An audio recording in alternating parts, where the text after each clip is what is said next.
Hey, what is up guys, welcome back to the Endless Runner tutorial. So in this one, we learn how to make our player go left or right, and then also add the gravity to him so he falls when he actually leaves the plane.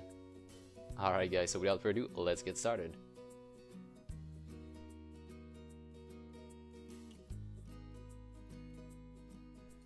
Okay, so since we're going to tackle the gravity, we need to make sure we have a floor beneath us.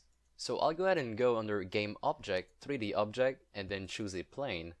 Move this plane to the origin of the world, like so, and also maybe just scale it up by say 5 by 5 by 5. So we have this kind of floor, and now if we hit play, we can tell that the player is moving forward. Okay, so let's tackle the left and right first. We are going to open up our code, the player motor script, and we're going to go ahead and just declare a new vector3 up here. So private vector3 that I'll call move vector, like so. Now my ultimate goal with this is I'd like to replace what is inside of here in the controller.move by move vector, just like this, and I'm going to leave it like that. So what I like to do is every single frame we are going to recalculate this very move vector. In this way we can actually have a movement that is well, pretty much just new every frame. And the way we're going to do this is up here in the update on the first line we're going to say move vector is equal vector3.0. Now every single time, well, every single frame, we're going to make sure to reset this. And after it is reset, we're going to calculate the x value, the y value, and also the z value. Now in Unity, x is left and right, y is up and down, oops, and z is forward and backward. So let's start with the first one, move vector.x. Now we need this to equal either left or right depending in which direction you're actually pressing on the keyboard on the screen later on. So in this case we actually need the player input. We need to know, are you pressing on say A or D, left arrow or right arrow, or the left side of the screen or right side of the screen.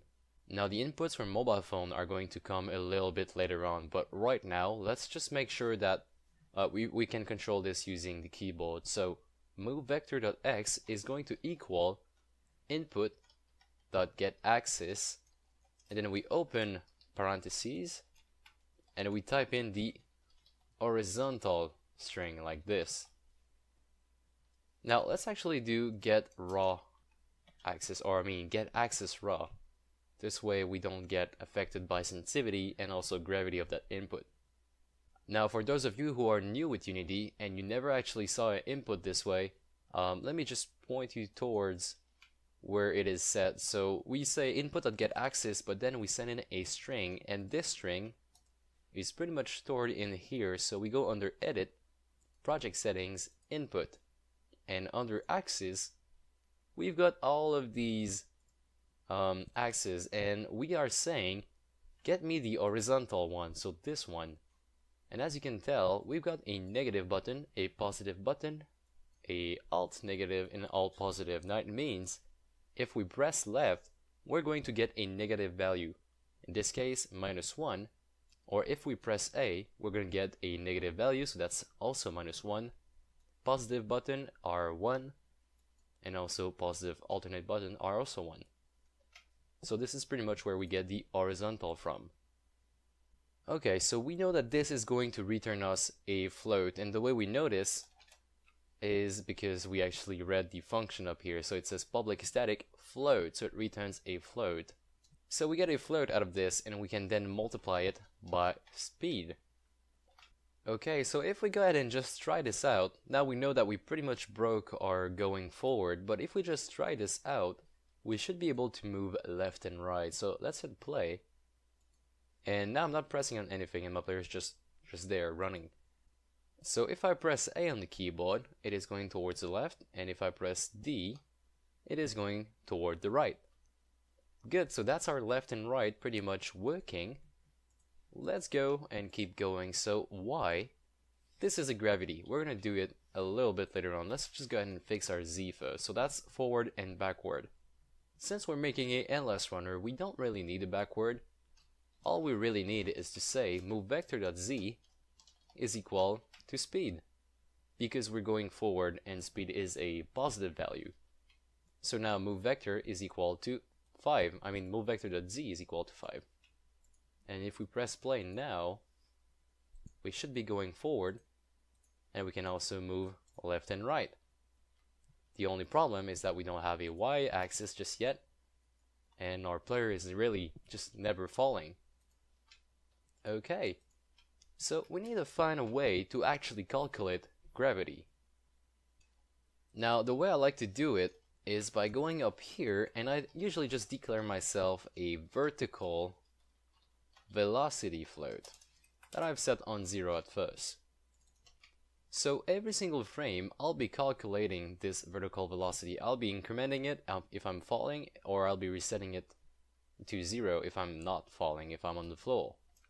So basically what I'm going to do is, before I actually do the x, y, and z, I am going to ask my character controller, are you grounded right now? So if controller.is grounded, that means I am on the floor, else that means I'm not on the floor. So now we just created this if-else bracket statement that is just going to help us modify that vertical velocity value. So if I am on the floor, then just go ahead and say vertical velocity is going to equal 0. Because we're on the floor and we don't really want to fall, or you could be adding a really slight value, so maybe something like that, so maybe minus 0.5. So even if you're on the floor, you're going to be pushed towards, well, I guess the floor even more, so that's going to make sure you're really there, you're really on the floor, basically. That could just act like gravity, normal gravity actually. Else, then what we need to do is actually say vertical velocity minus equal a value that we're going to call gravity. So we don't have this yet. Let's go ahead and just create it. So I'll be going up here saying private float gravity is equal to maybe 12. Now we can play with these values in a little bit. We're just going to make sure that it works first. So vertical velocity minus equal gravity times time dot delta time, like so. And now when it comes down to actually modifying the move vector, we're going to say move vector.y is equal to vertical velocity. And now we just expand our code to all of this, and hopefully everything works in one go. So we're going to hit play and have a look at the behavior of our player. And as you can tell, he is now being affected by gravity, which is really great. Well, that pretty much concludes it for this one, guys. So thanks a lot for watching. If you have any comment or question, you can leave them in the comment section below. If you like this or if you learned something, please just leave me a like. I really appreciate that. And guys, I'll be seeing you in the next episode.